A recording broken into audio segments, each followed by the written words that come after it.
as we all know, like a one-off business is a pretty stressful thing to survive in. So it creates the foundation for a business. 100%. And this is why, like, you've seen so many companies, big companies, little companies, who are shifting to a recurring revenue model. I mean, you just look at like all the apps. Like a perfect example, my brother-in-law yesterday, he was showing me this new feature of Adobe Photoshop. And I haven't used Photoshop for years, but he uses it all the time. And he was telling me like how crazy this one feature is because it now incorporates AI. So you basically like, imagine, this is not a commercial for Adobe Photoshop, but he's like, dude, like you got a picture and you just tell it like, hey, get rid of this tree in the background. Like you tell it, and then Photoshop just goes, and it takes that.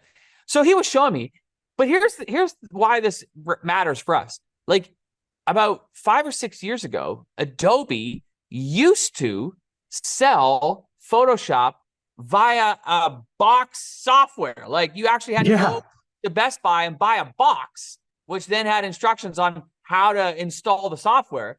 But they shifted to online subscriptions, revolutionized their business. You look at like old traditional newspapers. New York Times is earning more revenue now from its online subscriptions than it is the physical newspaper. You look at like big companies like Netflix and Amazon and Disney Plus. They're all subscription models, right? So we're now, as consumers, we're so used to it. It's just common sense, second nature. But it wasn't always this way. But the reason that companies are making that move is because it creates so much more stability and predictability. And you even just look at like investors, when they're looking to buy a company, there's a huge difference in terms of what they're willing to pay for a company if it has recurring revenue versus the exact same business that doesn't. The one with recurring is going to get way more money than the one that doesn't. And that's because of the stability and the predictability. And so for us as business owners, we should be thinking about how can I add as many different recurring revenue streams into the business as possible, because it's transformative once you do.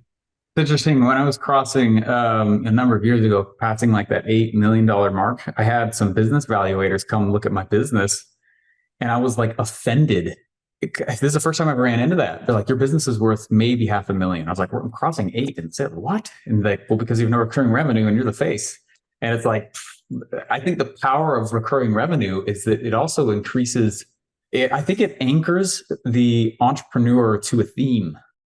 It's harder to go down these product creation rabbit holes because you're, instead of brand new offer, brand new offer, brand new offer, it's how do you make something so good that people stay forever? There's such a focus on repeat customers. And for most entrepreneurs in the info space, I feel like that means, well, I get repeat customers by making a new offer all the time. And instead it shifts towards one thing that's the repeat. It's the same thing over and over and over again because it's that good. Like it just changes the tone of everything.